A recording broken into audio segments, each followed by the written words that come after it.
Welcome to my channel Pragati Institute. स्वागत है आप सभी का मेरे इस चैनल पर जिसका नाम है प्रगति इंस्टीट्यूट। वेल स्टूडेंट्स, तो अब हम लोग आज विनिमय विपत्र का जो चैप्टर कर रहे थे, तो उसमें मैंने आपको पहली स्थिति समझा दी थी।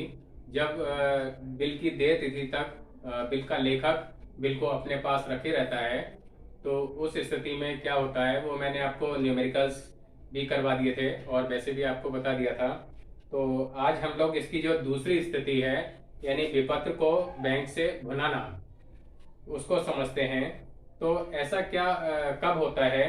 यदि विपत्र का जो लेखक होता है, बिल का जो लेखक होता है, उसको भुगतान तिथि से पहले ही पैसे की आवश्यकता पड़ती है कि वो भुगतान की तिथि तक नहीं रुक सकता है, तो वह उस विपत्र को बैंक से या अथवा किसी और बट्टागृह से उस बिल को बुना सकता है। और ऐसी स्थिति में क्या होता है कि विपत्र जो है बैंक के नाम बेचान कर दिया जाता है और बैंक जो है इसके लिए कुछ छूट काटता है, कुछ डिस्काउंट काटता है।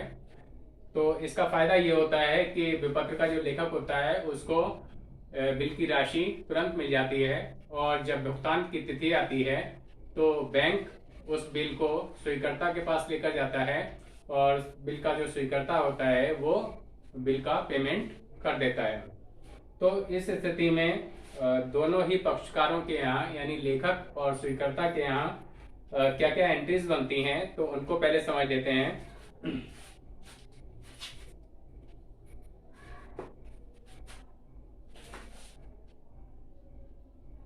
तो एक तो हो गया ड्रॉर यानी बिल का लेखक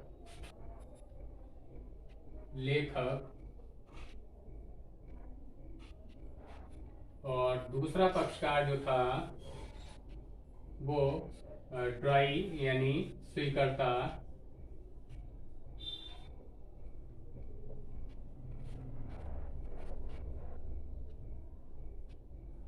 तो इन दोनों के यहाँ ही एंट्रीज क्या क्या बनेंगी, तो इनकी जो कंडीशंस हैं उनको देख लेते हैं।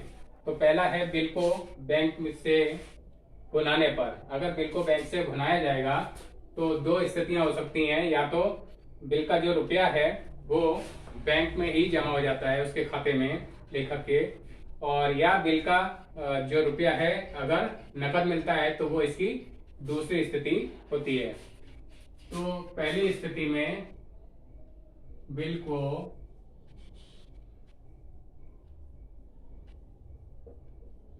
भुनाने पर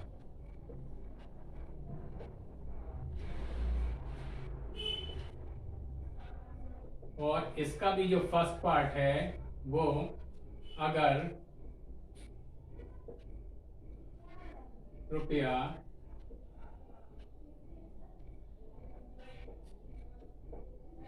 बैंक में जमा हो जाता है, में जमा करने पर,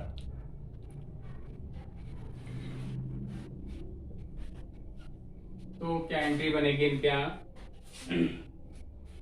बैंक अकाउंट डेबिट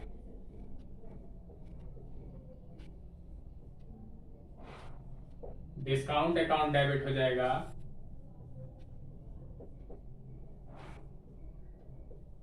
और to BR account being bill discounted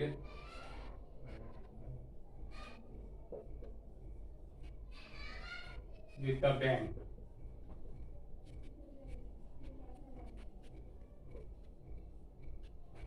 ये हो जाएगा।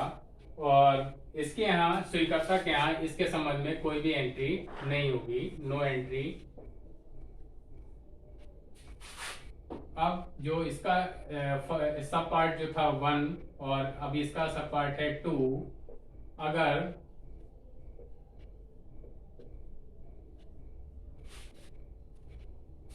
रुपया नकद लेने पर, रुपया या पेमेंट जो है वो नकद लेने पर।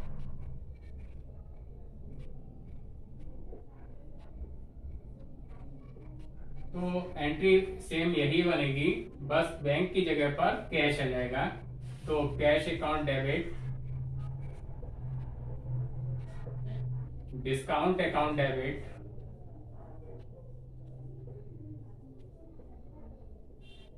To BR account. Narration same बनेगी, बीइंग बिल डिस्काउंटेड।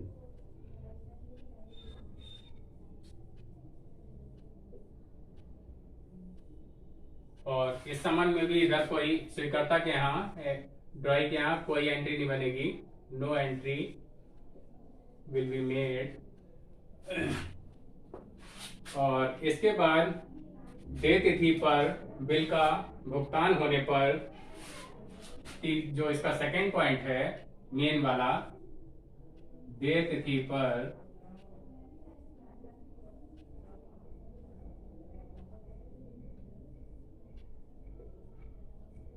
बिल का भुगतान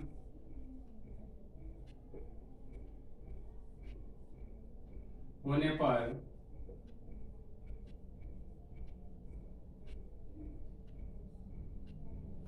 अब जब बिल को बैंक से भुना लिया जाता है तो बिल तो बैंक में पहुंच जाता है, तो इसकी कोई भी एंट्री देय तिथि पर इसके यहाँ नहीं बनेगी, लेखक के यहाँ कोई एंट्री नहीं बनेगी। और स्वीकर्ता अब क्या होगा, जो बिल का पेमेंट है वो पेमेंट मिलेगा किसको, बैंक को मिलेगा। और पेमेंट करेगा कौन, ड्रॉई करेगा। तो ड्रॉई के यहाँ जो पेमेंट करने की पहले एंट्री होती थी वही एंट्री होगी, बीपी अकाउंट डेबिट, और टू कैश अकाउंट,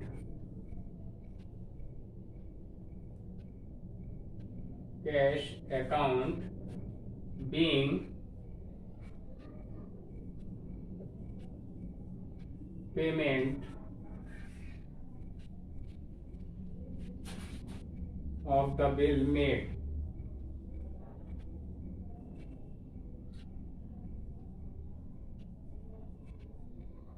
ये जो बिल का पेमेंट है वो स्वीकर्ता ड्रॉई किसको कर देगा, बैंक को कर देगा, यानी बैंक को पेमेंट मिलेगा और ड्रॉई पेमेंट करेगा, पेमेंट को देगा।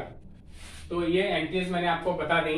और अब इस सिचुएशन को हम लोग एक न्यूमेरिकल के माध्यम से समझते हैं। तो स्टूडेंट्स ये न्यूमेरिकल है, इसको समझ लेते हैं।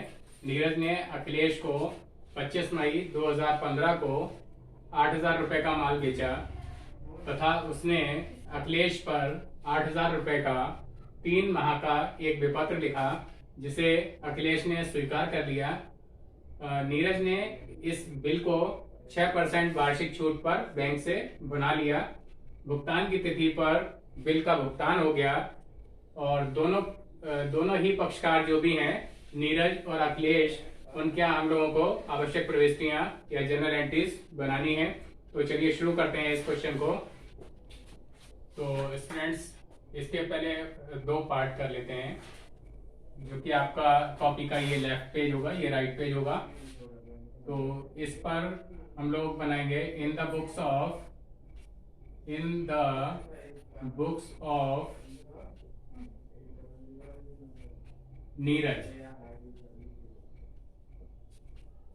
नीरज के यहाँ जनरल एंट्रीज क्या बनेंगी, तो उसको हम लोग देखेंगे। और इस पर in the books of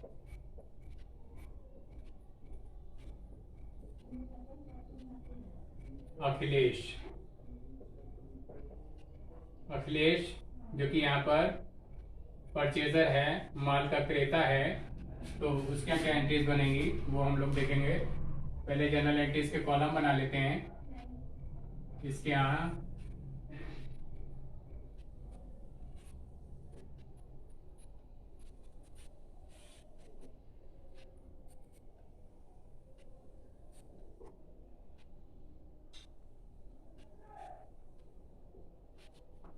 in columns के नाम लिख लेते हैं। Date, particulars,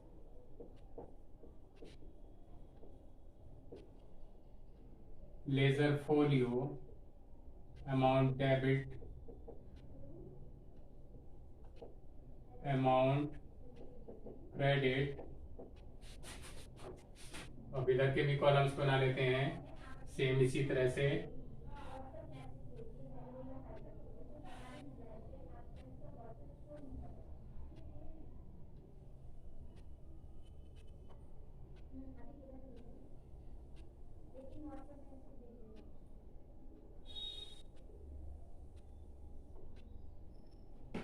date, particulars,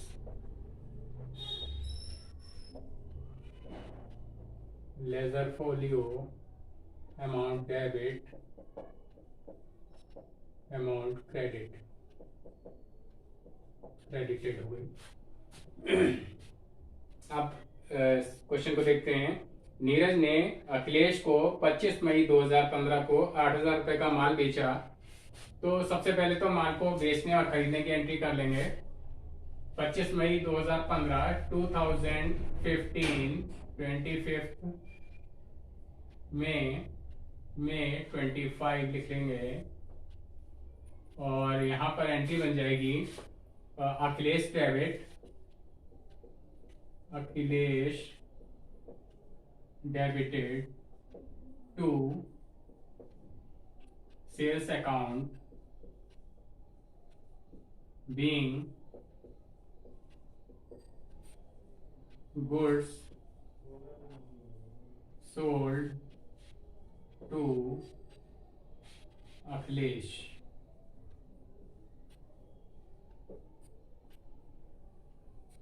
amount हो जाएगा 8,000 रुपए, 8,000 रुपीज, 8,000 रुपीज। अब इसके अपोजिट इसके यहाँ गुड्स परचेज करने की एंट्री हो जाएगी 2015 मई 25, सेम डेट रहेगी। परचेजेस अकाउंट डेबिट हो जाएगी इनके यहाँ। माल को खरीदने की एंट्री है इसलिए परचेजेस डेबिट हो जाएगा to Neeraj, being goods purchased.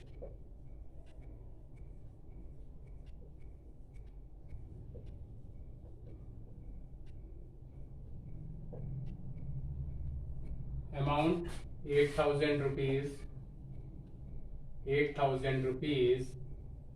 तो ये माल को बेचने और खरीदने की एंट्री हो गई। और इसके बाद कह रहे हैं तथा उसने यानी नीरज ने अखिलेश पर 8,000 रुपए का 3 माह का एक विपत्र लिखा। तो बिल को लिखने की एंट्री हो जाएगी सेम डेट को हो जाएगी उसी दिन। तो यहाँ पर डिटो हम लगा देते हैं और एंट्री हो जाएगी। जब बिल लिखने की एंट्री मैं पहले भी बता चुका हूं। तो BR अकाउंट डेबिट और टू अखिलेश का नाम आ जाएगा, to Akhilesh being acceptance of the bill, acceptance of the bill received।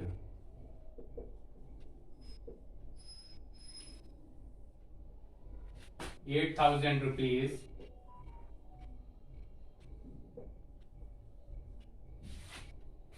इधर भी सेम इसी डेट को आ जाएगी, बिल के स्वीकार करने की डेट आ जाएगी, एंट्री आ जाएगी। तो बिल के स्वीकार करने की एंट्री क्या हो जाएगी, इनका नाम डेबिट हो जाएगा, नीरज का नीरज डेबिट हो जाएंगे to BP account being bill accepted, bill accepted.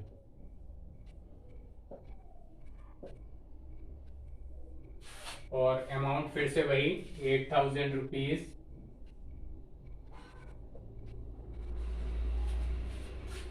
अब इसके बाद क्या कह रहे हैं, जिसे अखिलेश ने स्वीकार कर लिया, तो स्वीकार करने की हमने एंट्री बना दी अखिलेश के यहाँ, और नीरज ने इस बिल को 6% छूट देकर बैंक से बना लिया।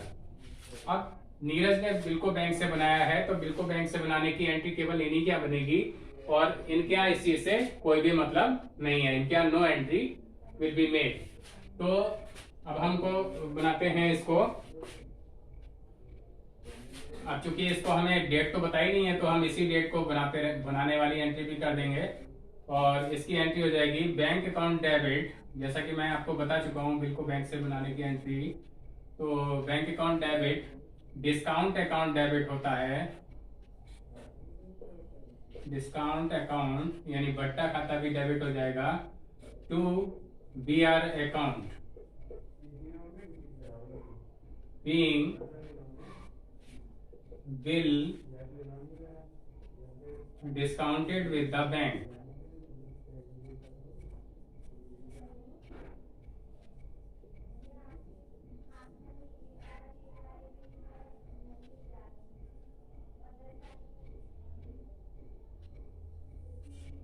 और इसका अमाउंट क्या आ जाएगा, तो इसको हम कैलकुलेट करेंगे जरा।